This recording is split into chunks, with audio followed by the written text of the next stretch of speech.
Proudly brought to you by Ford dealers.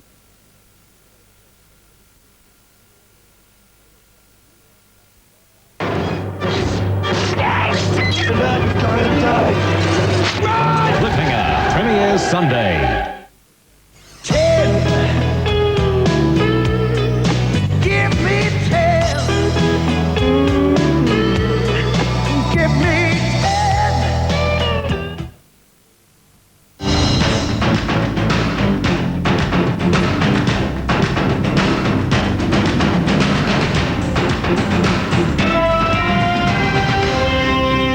Heading the late night news, claims tonight $500 million won't be enough to buy back the nation's outlawed guns. Victorian Premier Jeff Kennett under attack over family share dealings in a Chinese company. And it's on, confirmation of AFL merger talks between North Melbourne and Fitzroy. They think that the club should stay as it is and there's got to be some sort of loyalty. The late night news with Sandra Sully. Good evening. We begin tonight with the federal government facing a backlash from angry National Party MPs over its guns buyback plan. This comes as some state and territory governments claim the Commonwealth will need a lot more than the estimated $500 million to pay for the buyback scheme. New South Wales Premier Bob Carr and Prime Minister Howard went over the fine details of the Commonwealth's buyback plan today. But not all states are confident the one-year increase in the Medicare levy to raise $500 million will be sufficient. The Prime Minister thinks that $500 million will be enough. I have some doubts about that. And the Northern Territory claims the compensation bill will be much higher than the federal government estimates. So it's a starting point, the $500 million, although I think that it could exceed that figure in the fullness of time. But senior members of the Howard government don't agree. The amount that's to be raised is the best estimate we're able to make at this point, and we expect that it will be adequate. WA says it wants funds raised in Western Australia to be used only in that state. If it was costing $10 to $15 million in Western Australia, and yet $50 million from this state went into the scheme, it would be unfair for us to be compensating in other states to that extent. And coalition state and federal governments face dissent within their own ranks after several National Party MPs voiced their anger today over the new gun laws. Do you really seriously think that all of our country communities should be left completely defenceless in the light of these very dangerous, dreadful people that are out there? The Queensland government is also under pressure with its own backbench accusing the government of policy on the run. You find, I think, people that are making legislation on the way back from a funeral, a desperately sad funeral. We'll just have to work our way through these problems. I mean, government's never a bed of roses. Stephanie Kennedy, 10 News. Australia's universities are preparing for massive funding cuts after the federal government today foreshadowed big reductions in spending on higher education and on the unemployed. The Minister, Senator Amanda Vanstone, says her department must shave $1.5 billion and it won't escape the budget knife. This task is a task that's in the national interest. Some of these decisions are hard, but they will be a lot harder if we defer them. The Australian Vice-Chancellor's Committee claims the cuts will force the closure of regional universities, with 50,000 student places in jeopardy. The sinister world of pedophilia has been explicitly profiled in a secret tape recording played at the New South Wales Police Royal Commission. Former Wollongong Mayor Tony Bevan features on the tape, talking about how he and other men preyed on young boys and avoided the authorities. Former Wollongong Mayor Tony Bevan was a prolific pedophile who recruited, sold and discarded young boys in the 70s and 80s. He died in 1991, but his passion for taping his phone calls is the poison his surviving associates will find too bitter to swallow. In a lengthy tape played to the Police Royal Commission today, Bevan welcomes back pedophile Johnny McLean, who just returned from the Philippines, a place where society and the system nourish pedophiles. Once you're in the family, you're right over there. You're bloody sacred cow, mate, over that river. That's right, you're a part of the community. McLean also tells of an Australian priest who used charity money collected here to fund his despicable double life. He's got the most beautiful house built on the river. He's got about 4 boyfriends who are dripping in bloody gold. They're all young men, they're not kids. But even more chilling, the matter-of-fact tone Tony Bevan uses to describe his day-to-day role as a predator in Sydney's King's Cross. There's been a bit about up there, not so much around the cruising areas, but generally in the cross there's been a bit of new stuff all around, you know. Michelle Stone, 10 News. Victorian Premier Jeff Kennett has denied any conflict of interest in a controversial share deal involving his wife Felicity. He has also denied putting any pressure on television executives in an effort to have a report on the share deal pulled off air. Just months after questions about his links with Crown Casino, another gambling controversy for Victorian Premier Jeff Kennett. The Premier today revealed his wife Felicity bought 50,000 shares in Chinese cladding company Guangdong Corporation 3 years ago. The company was considering floating on the Melbourne Stock Exchange and was introduced to Mr Kennett by stockbroker Sino Securities, which is linked to poker machine king Bruce Matheson. The company in which my wife has some shares happens to be a company that is run out of Hong Kong. It operates out of China. It is not a company that I or my wife, or even I suspect you, could have any influence over. Allegations of impropriety between Mr Kennett and Mr Matheson were aired tonight on the Seven Network's Current Affairs show, a day after the same story was pulled in a dramatic on-air scene. However, we can't bring you that report because we have been instructed by senior management not to put the story to air. Seconds later, host Jill Singer collapsed on the set. She was taken to hospital and is today undergoing tests. Mr Kennett denies he placed any pressure on Seven management to withdraw the story. Mr Speaker, not once did I speak to any management at Channel 7. Not one. Melissa Aston, 10 News. Still in Victoria, and the Victorian government is well on the way to recovering its AAA credit rating after announcing a budget surplus of almost $5 billion. In handing down an economic statement today, the government said the budget will remain in surplus until the turn of the century, the turnaround achieved from the sale of electricity assets. South Wales business econometric would be absolutely irresponsible to go out and spend the $5 billion of apparent surplus here, which occurs just because the proceeds of our privatisation program passed through our budget. No new taxes were outlined in the mini-budget and tax relief was minimal. One of Australia's leading welfare agencies claims a poverty-stricken underclass in our society is emerging as a threat to law and order. The Wesley Mission warns almost 2 million Australians now have little hope of achieving a decent lifestyle. According to the Wesley Mission, people like 15-year-old Kelly are being neglected, while the rich get richer. I just hate my life. I'm sick of it. I don't want to live on the streets anymore. A Wesley report into Australia's poor has redefined poverty. It says it's no longer about money, but about being young, unemployable, a single parent, or frail and elderly, or mentally ill. It confirms these people have little chance of ever breaking the poverty cycle. There are in fact 1.3 million families living below the poverty line in Australia at the present time, including 632,000 children. The report concludes poverty threatens law and order, predicting a rise in home invasions and personal assaults. Wealthy people will respond by locking themselves away from society, creating an even greater gulf between rich and poor. To nip the problem in the bud, Dr Moyes suggests spending less on administration and more on disadvantaged people. Much money that's being spent on poor groups within the community is being siphoned off into public servants. The report grimly predicts that without action, Australia will have an entrenched underclass within 10 years. Lisa Clifford, 10 News. Now to the proposed AFL merger of North Melbourne and Fitzroy, and it appears tonight a deal is close. North Melbourne officials met for 3 hours this evening to talk through the proposal, afterwards saying a deal could be weeks away. We'll have the full details on that story and a viewer phone poll straight after the news tonight in Sports Tonight. In the news ahead, hundreds die as a tornado sweeps through Bangladesh.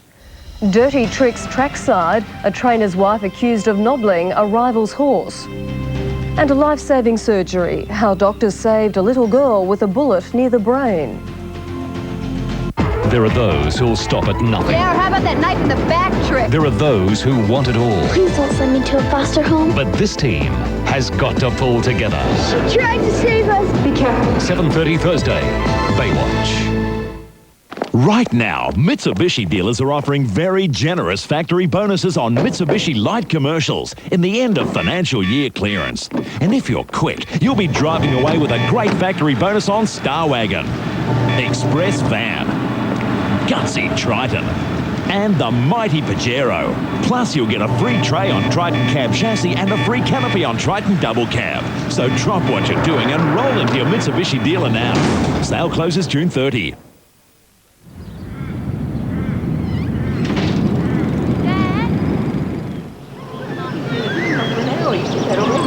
The answer is no.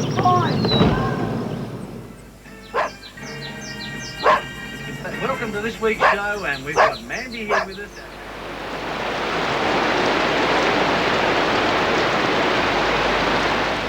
Watch out if you travel Deadlock South East Freeway this afternoon. There's been a four-car pile-up just past Warren Road. Real headache. Inexperienced drivers are 4 times more likely to be killed or seriously injured in their first year of driving.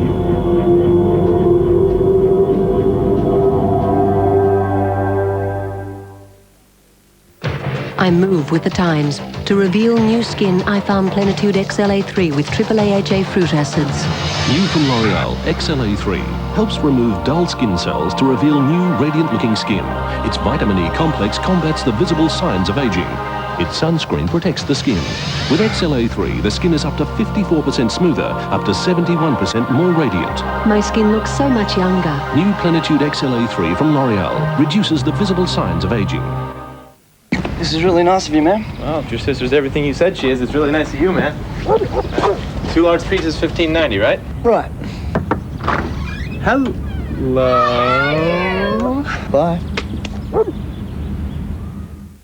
Autumn in Tasmania is beautiful, especially at Port Arthur. But this year, it's inexpressibly sad. As the trees shed their tears, consider the plight of those who were immediately affected by the Port Arthur tragedy. You can help heal the hurt. Your donation now will help victims start to rebuild their lives. Donations may be made at any branch of the Commonwealth Bank.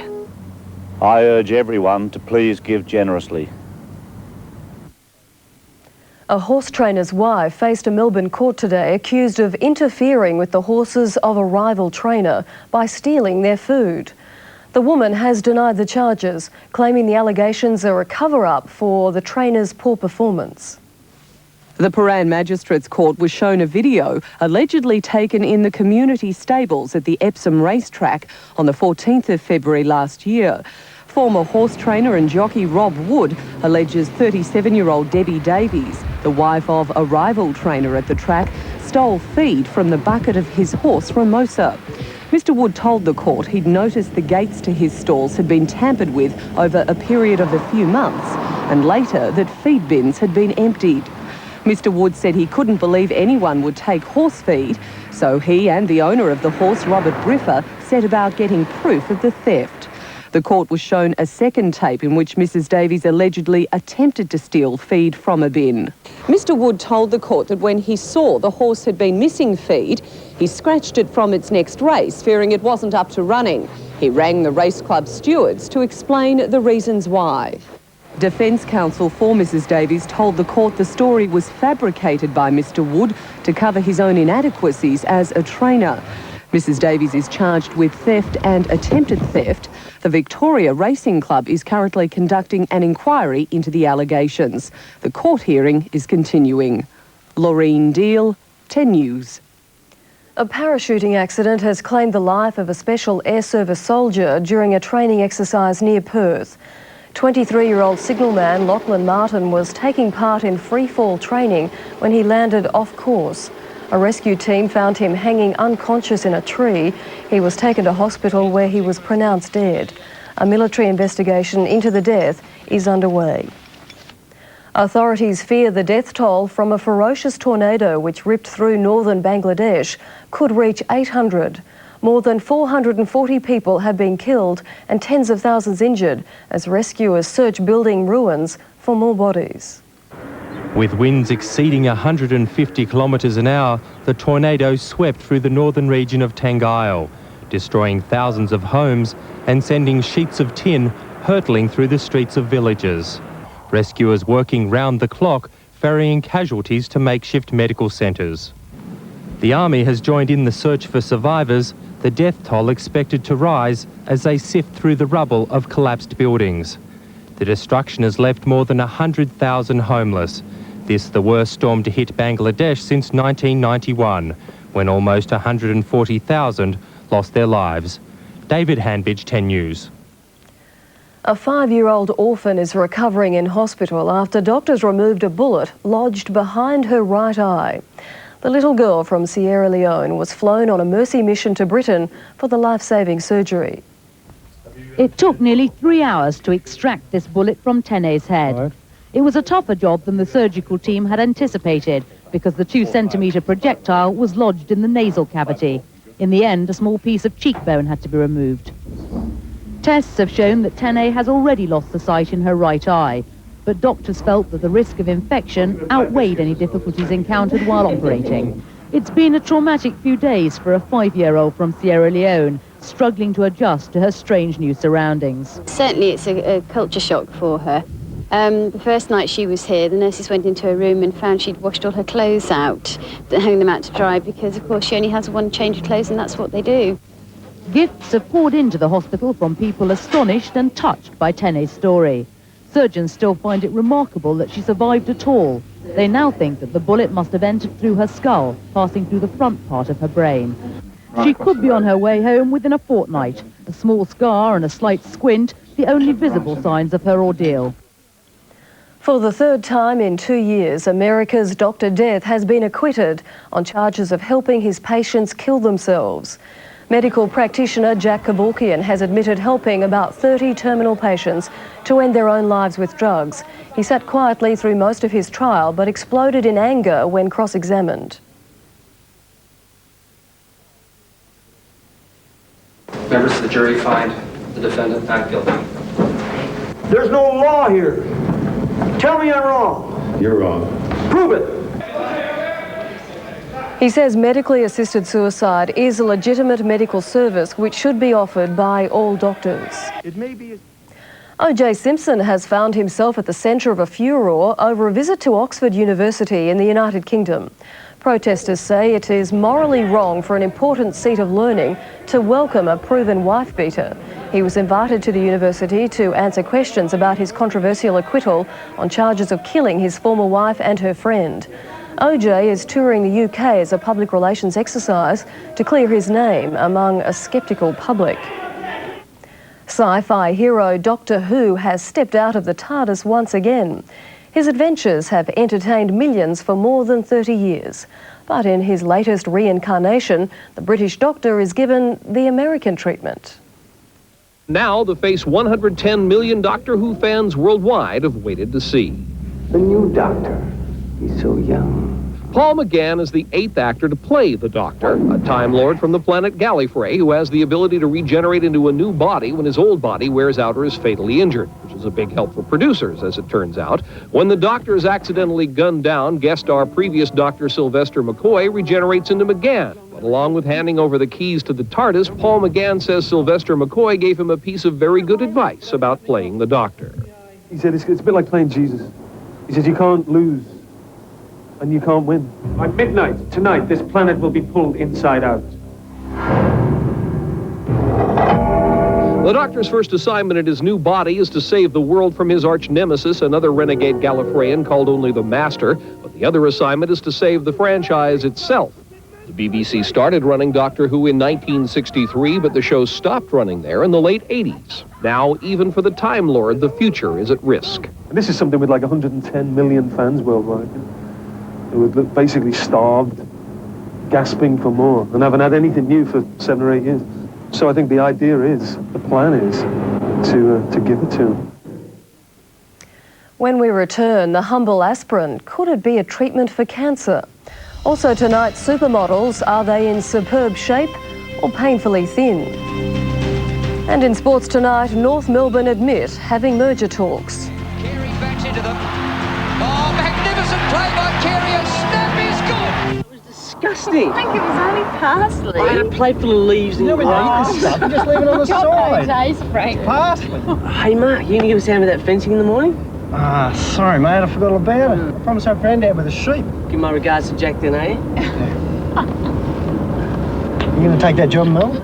No, I don't want to work in Melbourne. I couldn't stand living in the city. Plus, I want to stay here with you.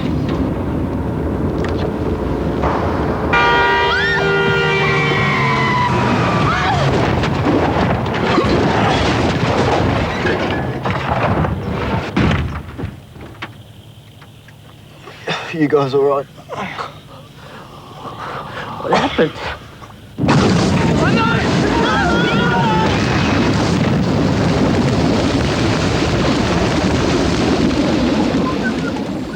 You hear about Fred? Huh? Him and the CFA boys spent all night down his front paddocks, burnt out. Oh, yeah, what happened? 4 young kids in a car, rolled it, caught on fire. They're all dead. Oh, gee, that's sad. That's city kids, I bet. See, they don't know the country roads. I guess. Jack! It's Mark. There was an accident last night. He's gone. Why us? Poor Mark. Gwenny. Ballarat Real Estate has for sale. This lovely 4-bedroom home features 2 living areas, large kitchen with attractive garden. This 58 square solid brick executive home has 4 bedrooms, 3 bathrooms and 3 living areas with easy access to Ballarat and Melbourne for sale by negotiation. And this 4-bedroom home on 2 levels with sunny balcony off lounge has large rumpus room and central heating. Ballarat Real Estate. Sell your property from the agent in the best location and get more inquiries. Another weekly lotto game is about to be launched on Thursday nights. It's called Powerball. It's a big hit in the US, with jackpots expected to reach $20 million. More than 2 million people in 6 Australian states and territories play midweek lotto. Now the organisers Tattersalls expect that number to double when New South Wales comes online for the new game Powerball. Very popular in the USA. And that's one of the reasons that we have decided to introduce it. It will replace midweek lotto on Thursday nights and, like Oz Lotto, will be available in all states. Powerball is unique in that it has 2 barrels, both containing 45 balls. 6 numbers make up the draw, 5 come from one barrel, the 6th from the other. This is called the Powerball. Like midweek lotto, it costs around 50 cents a game, but it has 7 prize divisions instead of 5, and you only need 3 correct numbers to win. Everyone's chances of winning are almost double, but the odds of taking out the big one are far greater. Tattersalls believes Australians will happily endorse Powerball Lotto, as big jackpots have proven to be very popular. They recognise that it's a chance to change their lives, and they're talking about a few dollars against the chance of millions. Like the other lotteries, quick picks and multi-week entries will be available. However, systems will be known as power plays. Powerball starts Australia-wide on Thursday, May 23rd. Raquel Stevens, 10 News. In other finance news, the Australian stock market closed weaker today, but bank stocks rose again. The All Ordinaries closing down 1.6 points. Among the banks, Westpac was steady and St George jumped 6 cents following yesterday's release of profit results. The NAB announces its interim profits tomorrow. The Aussie dollar is trading tonight at 80.1 US cents, 52.76 pence and 85.07 yen. Gold is trading at $391.85 US an ounce. The FT 100 share index is up slightly. The Hang Seng is also up 46 points, while it was a big day on the Japanese market, the Nikkei up 754 points. Scientists believe the household painkiller aspirin could be developed as a new treatment for one of the commonest forms of cancer. Laboratory tests in Britain have shown aspirin can make cancer cells in the large bowel self-destruct. For more than 20 years, David Borden has suffered from a severe inflammation of the bowel. 4 years ago, he was diagnosed with bowel cancer, one of more than 30,000 people a year who get the disease. He was treated with surgery, radiotherapy and powerful drugs and is in remission. Now, research at Bristol University has suggested that the humble aspirin may one day play a role in treating the disease. It's already thought aspirin can help prevent bowel cancer. Now laboratory research has shown it can slow the growth of some cancer cells and cause others to self-destruct. Our observation that aspirin can induce cell death or cell suicide in colorectal tumour cells allows us to develop new drugs which perhaps work like aspirin and can be used perhaps more effectively in the prevention of bowel cancer. The Cancer Research Campaign believes the findings are promising, but warns against too much optimism. Trials using aspirin with patients are now being planned. The results won't be known for 2 or 3 years. Catwalk controversy tonight with claims Australian fashion designers are forcing models to lose too much weight. The designers insist skinny supermodels make their clothes look better. The debate about models and the influence they may have on eating disorders in young girls flared again in the wake of Australian Fashion Week. With Australia on the world stage in fashion for the first time, the spotlight is on our designers and why they chose the models they did. We're in the Telegraph today about a model wearing our swimsuit being too thin. That girl has the most incredible body. I mean, there's no getting away from the fact that on a catwalk, tall, spout girls will always look the best. So you want your product to look the best. Supermodel Helena Christensen agreed the argument is redundant. And it's just too low to get into that again. I mean, it doesn't really matter, what we do. It just can't, it can never be right. Peter Morrissey was quick to point out that his company, famous for outfitting celebrities, doesn't restrict itself to size 8s. In a major magazine spread this month, models include Kate Ceberano and Magda Zubanski. But perhaps the last word should go to Christensen, who wants to keep the argument in perspective. I don't think too much about it because I don't think anyone should think too much about fashion anyway. Angela Bishop, 10 News. Stay with us. Still to come in 10 News, the dangers of saving salty, what the weather has in store, and Tim Webster with Sports Tonight. And plenty of it, Sandra. Coming up, North Melbourne and Fitzroy, a player revolt mooted. Adelaide wins soccer's semi-final. The Opals face the United States again. And Queensland size up the State of Origin referee. He's carrying, got a little roly-poly around his lummox. He might be carrying a bit of condition, I don't know, but... Can you say that? Superstars Michael Douglas and Kathleen Turner. Do you know where you're going? Give me a break, will you? And Get Shorty's Danny DeVito in the film that shot him to the top. Hey, don't provoke me, pal. In the action comedy The Jewel of the Nile, Thursday.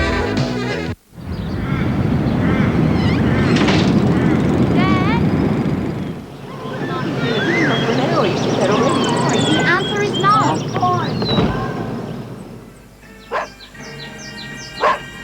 Welcome to this week's show, and we've got Mandy here with us.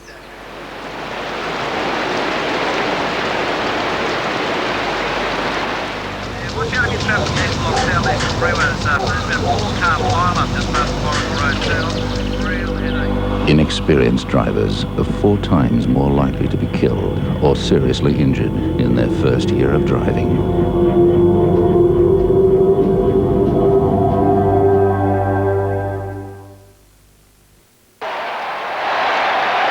Blast into the season with the AI industry's hottest new sire pack. World-class sires in the Super Sire Vale, the well-proven protein sire Delro, the competent specialist New Way, and the new kid on the block Windrow will give you the breeding you've only dreamed of. With genuine dollar savings, free delivery to your regular semen supplier, and a bonus football with each purchase, you'll be on your way to the best ever season. Call now for your footy pack and your free football. 060 26 22226.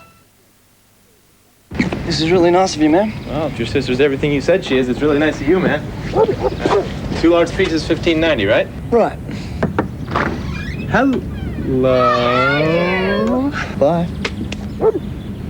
Era Tours Quality Coach Holidays. Travel before September for just $2,199 per person and enjoy spectacular scenery from both islands on the 17-day Wonderland Tour. This outstanding offer includes return airfares, twin-share accommodation and extensive sightseeing. Book before May 31st and receive a free shot-over jet boat ride valued at $65. Contact your local travel agent or phone this number now for more details. What do all these commercial businesses have in common? That's easy. Furniture Contracts Ballarat. They've been responsible for furnishing some of the most impressive commercial establishments in southeastern Australia. If you have a fabric, a style or a colour in mind, then Furniture Contracts can arrange it for you. Supplying hotels, motels, restaurants, clubs, hospitals and offices. Brendan Britt or Christine Thomas from Furniture Contracts can fulfil your needs. Furniture Contracts Ballarat, 1255 Howard Street, Wendouree, for everything in commercial furniture. Now to the weather, and an overcast and wet day in most cities today. It was a rainy day in Melbourne and Perth, cloudy in Brisbane, Hobart and Adelaide as well, while Sydney was fine, 21 degrees. Canberra fine today, 16. The high pressure system centred over southern New South Wales is directing east to northeasterly winds over much of the state. Tomorrow, thundery showers in Brisbane and Perth, dry as the forecast in Sydney, eventually a sunny day in Melbourne, and it should be fine elsewhere. Finally tonight, a delicate operation at Perth Zoo on a 200-kilogram saltwater crocodile. Salty needed an emergency operation after he came off second best in a fight with a 500-kilogram roommate. It took vets an hour and a half to put Salty under before they could begin the life-saving operation. A closer inspection revealed the extent of damage to Salty's jaw. The only option, amputate the lower portion. But the vets are now confident Salty will look forward to a long and snappy life. That's the news for this Wednesday, the 15th of May. Stay on 10 now for Sports Tonight with Tim Webster. I'm Sandra Sully. Thanks for your company tonight. I'll see you again tomorrow with the late night news. Good night.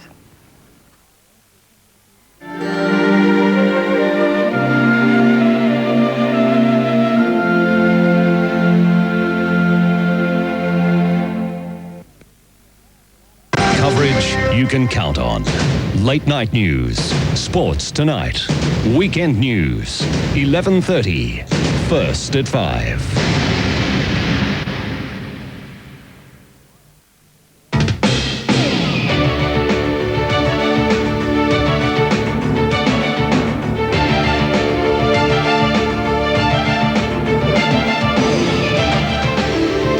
In Sports Tonight, Wednesday, May 15, North Melbourne admit mergers were discussed, but the players revolt.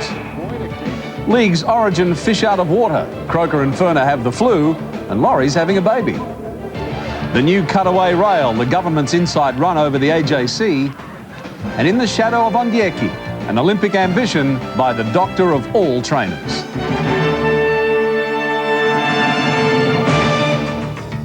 Hello everyone and welcome. I'm Tim Webster. Also tonight, the Opals play the US in the Ericsson Cup soccer semi-final. But first tonight, an admission from North Melbourne. They have had talks about merging with Fitzroy.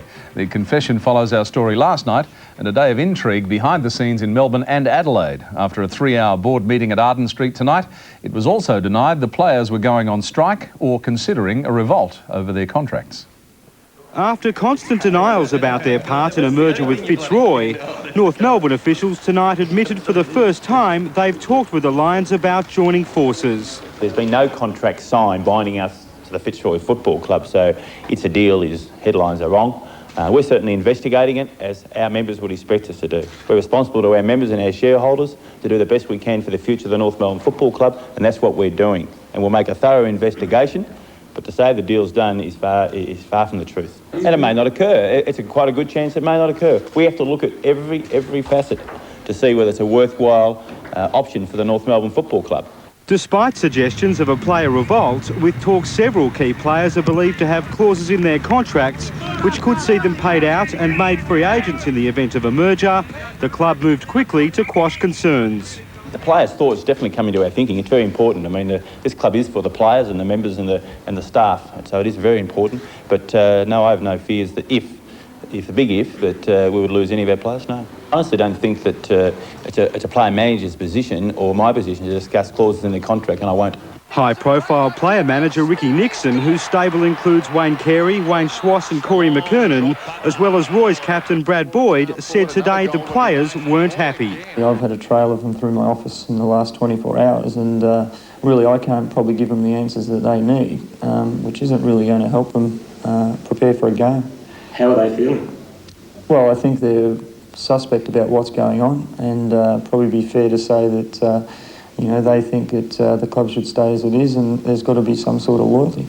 Nixon said rival clubs were already making discreet inquiries. You can imagine who those clubs might be, and you can imagine the types of players they're looking at. What about Carey if he was out of contract? I think if anyone who can play footy is out of contract, we're interested. And can Carey play footy? You really want me to answer that? North skipper Wayne Carey said tonight he's bound to North for the rest of the season, but stopped short of saying he'll stay on if the clubs merge. I'm playing for North Melbourne now, and I'll be playing for North Melbourne for the rest of the year. And if something changes at the end of the year, so be it. But as far as we're concerned, we've got to get into the finals and be successful this year. And the players aren't the only ones unhappy. North supporters are up in arms over the merger, upset they have no say in the matter. We're shareholders. Why aren't we asked what we want to do? Why North Melbourne? Yeah. Why not some other club? Naturally, of course, you would feel sorry for the players, you know, that do lose their position. If it's going to happen, it's going to happen. And everybody says, oh, I'll give North Melbourne away. But what else is there in life but football? Absolutely true. Now, we'd like your opinion on the proposed merger. Do you think North Melbourne and Fitzroy should get together? For yes, phone 0055 508. For no, 0055 509. Repeating, the yes vote 508, the no vote 509, with the 0055 in front of it, of course. Poll closes 5 o'clock Eastern Time tomorrow afternoon, and we'll try and update the progress results towards the end of our little program. I think the phone might run hot on that one. League now, and the latest on State of Origin. New South Wales players Jason Croker and David Furner have the flu, but both are okay. Minor trouble also for Queensland's Wendell Saylor. He did a hammy today, but the coaches appear to be more worried about the referee. League man Tony Peters explains. Gould believes it's essential for referee David Manson to keep a consistent 10 metres. Particularly with the better quality players, because I mean their fitness levels are higher, they're much faster off the mark, and you know, unless the referee is able to maintain a good 10, then the game deteriorates as a spectacle.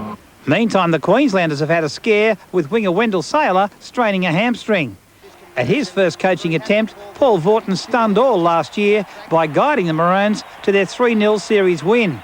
But he concedes his limited coaching has its problems. If I had one concern coming into this series, it probably is the interchange, because, you know, I'm not a coach, and it's just I'm sort of in this for 6 weeks, and I've got to learn how to use it. I've seen them use it, being in my job, and it can be quite confusing at times.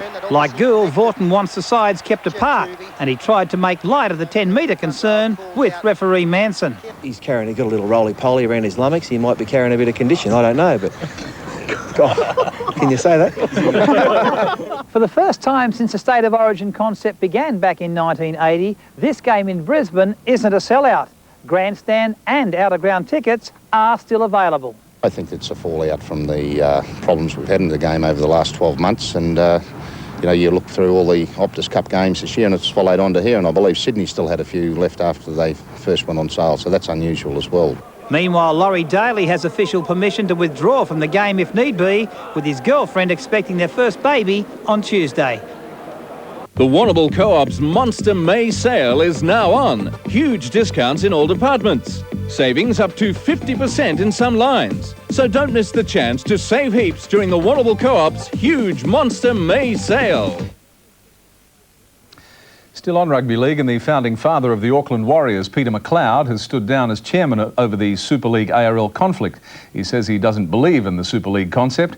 His resignation now almost certainly means the New Zealand League will not play official test matches against Australia.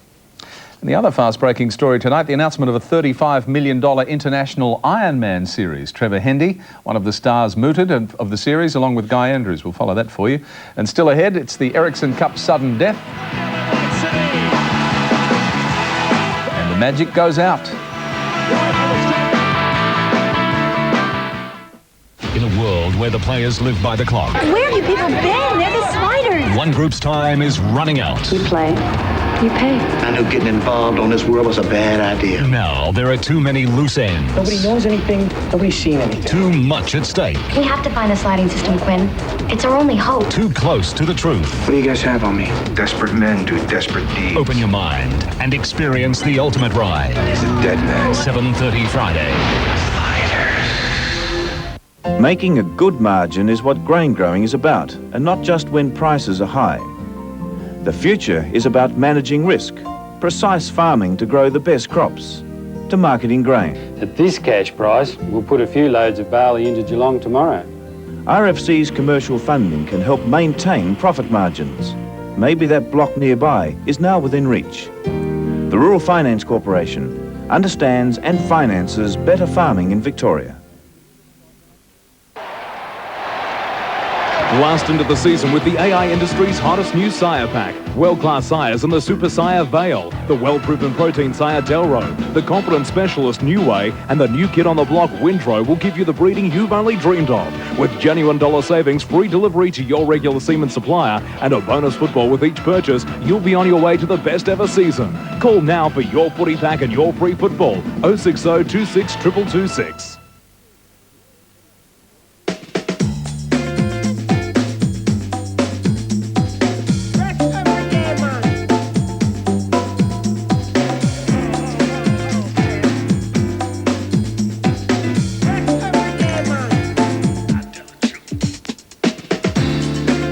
Is like a work of art. You create it every day.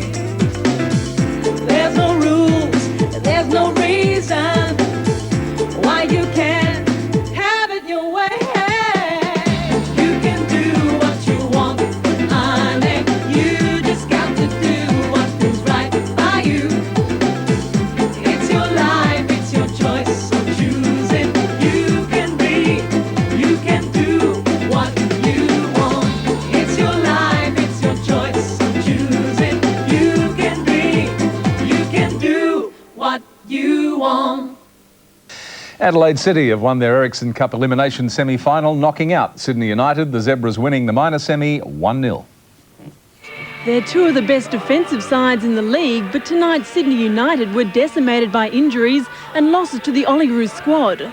Adelaide giving the visitors some nervous times at the start. Yates towards the back post and a very athletic save in the end by John Perosh. Sydney United living dangerously, holes in their defence providing some anxious moments. Over a great header and off the line by Tchaikovsky. Adelaide with the breakthrough just before half-time, players queuing up to score, Socceroo Alex Tobin left open, Bradley Amor finding the net. The shot falls for Armour, 1-0 Adelaide City. There it is, the breakthrough right on the stroke of half-time, and it's Bradley Armour who ends the deadlock. Amor's only second ever Ericsson Cup goal proving to be the killer blow for Sydney. United putting Adelaide under pressure in the second half. Turning well, David Zula shot, and a great save by Petkovic. Sydney United unable to pass the Adelaide keeper. City taking the game 1-0. Sports Tonight's Craig McGann has more.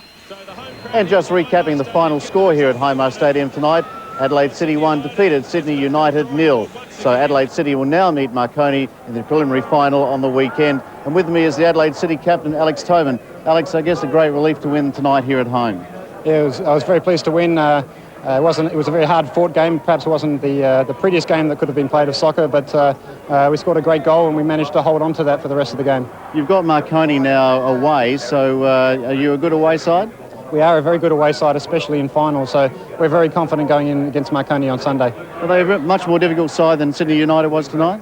They'll be similar. I think they were the minor premiers, so they're obviously a formed team, and they won't be easy by any means. Well, congratulations and good luck in the preliminary. Thank you very much.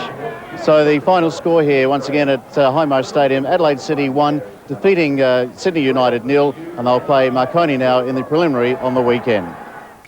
Thanks, Craig. It wasn't the way he wanted it to end, but American basketball legend Magic Johnson has retired again. In a statement released by his agent, the LA Lakers star said this time his exit is for good. He returned to the court this year after first retiring in 1991. I knew that was a possibility. The only sad thing for us, really, first of all, is that his great career has come to an end and that we couldn't have ended it on a little bit of a higher note. Magic played 32 games in his comeback year, not without its frustrations. He was suspended for 3 weeks, approaching playoff time, for bumping a referee. The Lakers were eventually knocked out by Houston in the first round of the playoffs. It's not known if Magic Johnson will retain any role with the Lakers. Former Test cricket fast bowler Jeff Lawson is confident of retaining the job of New South Wales coach. The position for next season will be announced tomorrow in Sydney. Lawson is one of 7 applicants for the position. There has been speculation some of the players are not too happy with his methods. Last season the Blues finished a disappointing 5th in the Sheffield Shield. It was Jeffrey's first year in charge. Board members met last night to discuss the whole issue. And next, high drama in harness racing. It's gay again. The Opals one last try against the US. And 2 of Brisbane's top jockeys out of the Winter Carnival. Announcing another first from Lincoln Electric. World leaders in arc welding. The ultimate in stick electrodes are here in the handy 2.5 kilo pack. Smoother running, reduced spatter, excellent penetration and appearance, and easier slag removal. To experienced welders, the difference is clear. Get the professional edge with Shield Arc stick electrodes at your local Lincoln dealer. Lincoln Electric, state-of-the-art welding. Central Square Shopping Centre, the centre for convenience. It's so convenient I can do my banking and take care of my insurance. I've come to book our next holiday. When you have a young child, convenience is very important. The best thing's the parking. I can go straight from my car to the shops and it's all undercover. I come here to grab my daily paper. It's a great place if you're looking for gifts. I don't have time to shop all over town. That's why I love Central Square. 2 levels of specialty stores plus Myer and Target. Central Square is your centre for convenience. Back in 1978, Dennis Shaw won the Melbourne to Warrnambool professional road race on his favourite bike. Now, Dennis Shaw's Cycling Centre will repair and service your favourite bike. Dennis has the knowledge and expertise to improve and repair your bike just as he would his own. He's straight down the line with honest advice for cycling enthusiasts, and so are his staff. All the gear's there, plus a huge range of children's, family, social and road racing bikes. See the pro for all your cycling needs at Shaw's Cycling Centre, Skipton Street, Ballarat. Blast into the season with the AI Industries hottest new sire pack. World-class sires in the Super Sire Vale, the well-proven protein sire Delro, the competent specialist New Way, and the new kid on the block Windrow will give you the breeding you've only dreamed of. With genuine dollar savings, free delivery to your regular semen supplier, and a bonus football with each purchase, you'll be on your way to the best ever season. Call now for your footy pack and your free football. 060 26 22226.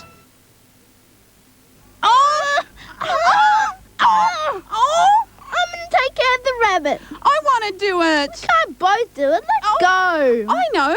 You feed, I'll water. Deal. The punters will now get a fair go. Emphatic and hopeful words from New South Wales Premier Bob Carr. Today he announced sweeping changes to horse racing, effectively ending more than 100 years of Australian Jockey Club rule. The state's punters deserve a fair go, and that's what this legislation will deliver them. The new legislation will see racing controlled by a 10-member board representing all racing clubs throughout the state. There'll also be 1 member speaking on behalf of other racing interests. Well, you'd have to think it's probably a bit of tokenism, really. You would find it difficult for one person to represent 7 so diverse groups. As Ian Temby said, they have very little in common, most of the industry participants, and so how one person could represent the 7, I fail to see it. The lone board member will represent 7 interests, including trainers, jockeys, bookmakers, owners, breeders and punters. I'd be willing to go on the board if I could get onto it. I'd say a few words too. Government had the opportunity to do something and has missed that opportunity, which means we're worse off than we were before it started. Overall, we're quite happy, with racing in general. And, if we have any complaints, we go to the AJC and they handle our matters. They confront them, quite well, and we're happy with everything, really. And Sports Tonight can reveal stewards will make a sensational announcement regarding the charges relating to trotting trainer drivers Chris and Matthew Gleeson, who have appeared before the New South Wales Harness Racing Authority on misconduct allegations. While in Tasmania, number 1 trainer driver Neville Webberley has been scrubbed out for 2 years on charges relating to 4 positive swabs. He is appealing the disqualification. I thought maybe that some sort of fine might take place, but to be disqualified and indeed to be disqualified for 2 years has virtually finished me in the harness racing industry. Like they're virtually saying, well, walk away and walk into the wilderness. There's nothing here for you now. A horrific race fall at the Prime Minister's Cup meeting on the Gold Coast today. Larry Olsen and Brian York injured in this fall in the 4th race which is just a little bit hard to see, but they were both injured in the race, taken to hospital and reported to be okay. And also important, the horses are fine too. Racing did go on though, and the good news was for Gay Waterhouse. Yet again, picking up another big race, the Prime Minister's Cup, going to electronic. The big crowd which turned out at the Gold Coast for the Prime Minister's Cup sent Darbas out a 5-2 favourite. The Group 1 winner, Electronic, on the next line of betting at 7-2. Racing in Tommy Smith's famous blue and green colours, Electronic was trapped 3 wide for much of the race, but still had too much class in the run home. But Electronic, it was never on the track, but it's in front with 50 metres to go from Magnet Bay and Low Mass. Electronic's just in front. What a performance. Electronic has won the Prime Minister's... Both part owner Tommy Smith and jockey Glenn Boss believe Electronic will run well in the Brisbane Cup in a fortnight. She's very tough. I keep saying to Gay, she's more and more like a colt than a mare, because she's very athletic and she's very mean and very tough. Wants to win her races, which is always a good asset. Star galloper Hariba showed glimpses of his best form in running a close second to Mamselle Padrille in the Carbine Club Handicap. Hariba's running to the middle of the track of the 200. He's under the whip and Mamselle Padrille is scooting up near the fence. Hariba the leader. Mamselle Padrille is trying hard to pick up Hariba, but the big horse Hariba's just in front. Mamselle Padrille's going to grab him. Mamselle Padrille got to the lead. Mamselle Padrille beat Hariba. Basketball now, our regular segment, Hammer Time, with Hammer Heel himself. Well, 2 big things this week, and first the Boomers camp. How's that preparation going? Well, it's been great. We don't get the opportunity to get together too often, but when we do, we work pretty hard, and we're going 3 times a day. And the guys are pretty keen for the Olympics, obviously, but also the upcoming games against Lithuania. Now, last week, the road trip, that Newcastle game was an absolute ripper, wasn't it? Well, it was for the Newcastle fans. They won in overtime, but it was disappointing for the Kings, and we really felt it. It was an exciting game, though, and we came back hard the next night against the Magic, who, we think are the best team in the competition. So that was a great win for us in front of our home fans. What about the 3-pointer to equal the match against Newcastle? Sheer skill, mate, or did you just hold your breath and shoot?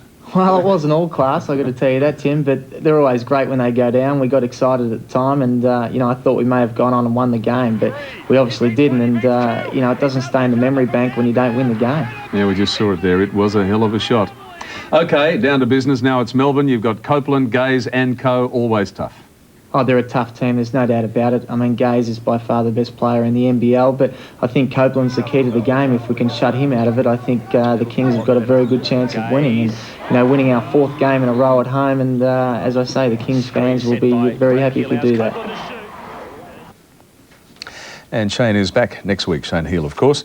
But the Australian women's basketball team has entered the 4-team World Challenge tonight with another loss to the US. In the other game, the Ukraine beat Cuba 89-61. Going for their 46th straight international victory, America undeniable favourites in the final. But it was Australia with the first point. 3-pointer from Brogan. America with an immediate reply. It's a tit for tat, it is. America up by 5, Michelle Timms finding range. A long one for Timms and it's down. 10 minutes in and Trish Fallon with a pearler. Australia hit the lead by 2. Fallon puts Australia in front. The game turned physical. America turned up the tempo, breaking away to a 13-point lead. Bolton, great ball handling. And into the second session, Australia reeled America in, Cook levelling 58 apiece. Cook. In the final 5 minutes, America nudged ahead, Swoops a shining light. Swoops for 3. Ruth Bolton putting the win beyond doubt. Brilliant, simply brilliant. Yeah, they're more than competitive, the Opals, just that little bit to go. The official basketball headquarters is Sports Tonight. Next, running on empty. And always together, the Lions caged. 6:30 Saturday. Boys will be boys. What's going on with Snowy? A date. Yeah. Why is he acting so strange? Snowy? When it comes to Sandy, what is it he can't face? You don't understand. No, I don't, so just leave it. The truth will shock you. You're dragging me into it. What the hell's going on? It's not that simple. Just when you thought life was going one way. This is a joke. It changes and goes another. You used me! 6:30 Saturday on 10. Sweat. Have you been down to Sportsco Ballarat lately? I can't say too much, but I can say that there's things happening, and you'll be the big winner. It's night month, and I'm deadly serious this time. Look for the Nike sign at our Central Square and Wendouree Village stores and check out our great range of Nike gear. The prices you won't believe. Nike from Sportsco, Central Square Ballarat and Sportsco, Wendouree Village. 21 Arms, the nightclub, is Ballarat's premier entertainment venue. Open from Wednesday to Saturday until 4 a.m. with Melbourne's best live bands and leading local talent. 21 Arms Ballarat, the nightclub. Racing, lightweight cushioning, cushion stability and motion control. These are 4 categories of running shoe. Do you know the shoe you should be wearing? We can help you make that choice. Top support when you need it, the Ballarat Runners Shop. Meet Yvonne and Peter, the tile specialists. Yvonne's experience will assist you in coordinating your styles and colours for your decor. And Peter has a building background and can answer your technical questions and assess the quantity of tiles you'll need. What a team. And they're open till 4 o'clock on Saturdays.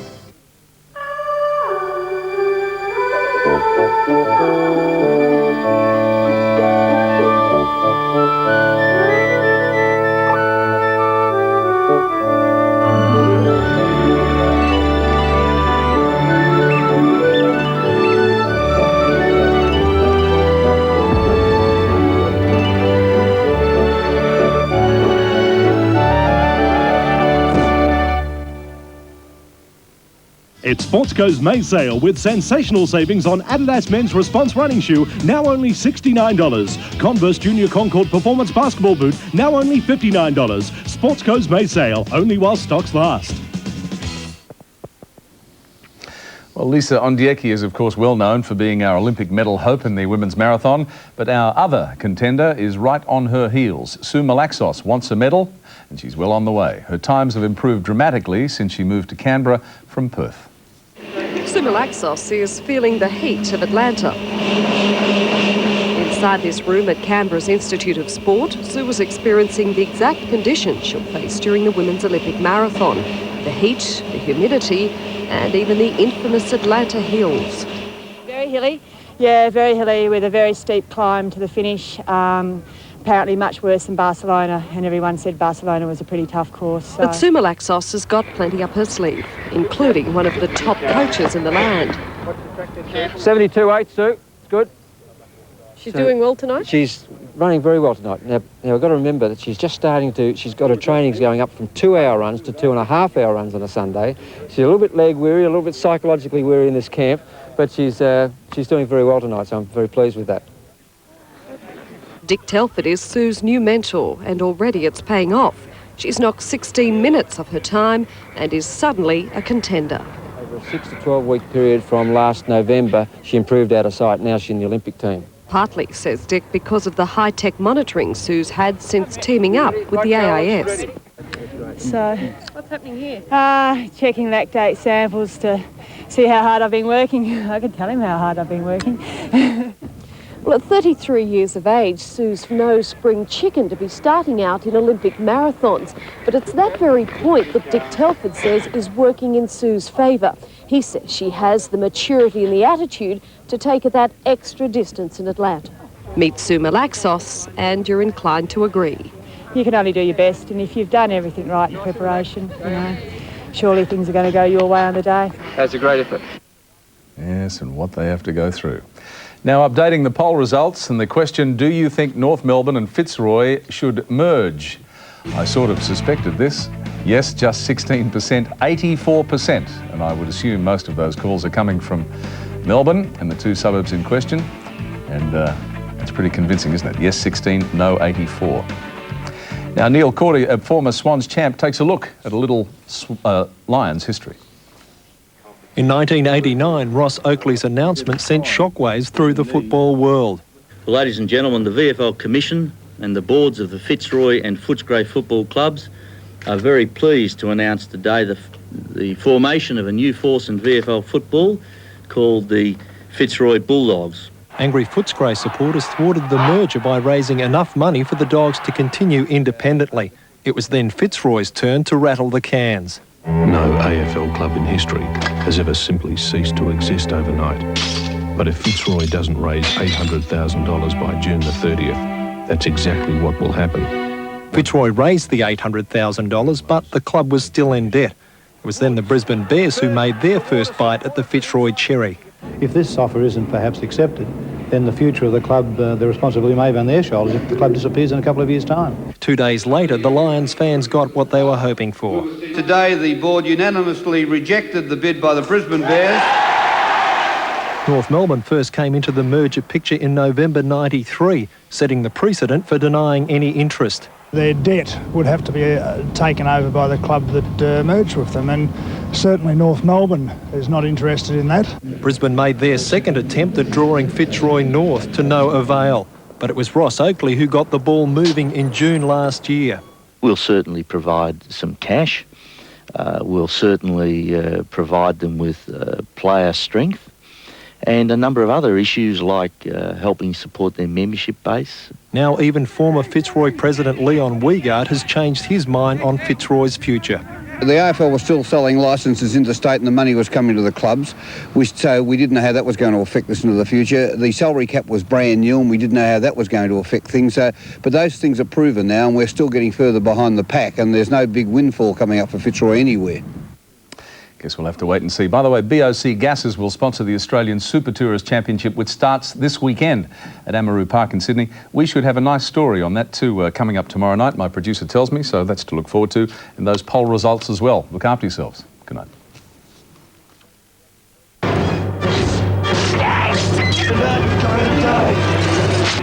Cliffhanger premieres Sunday.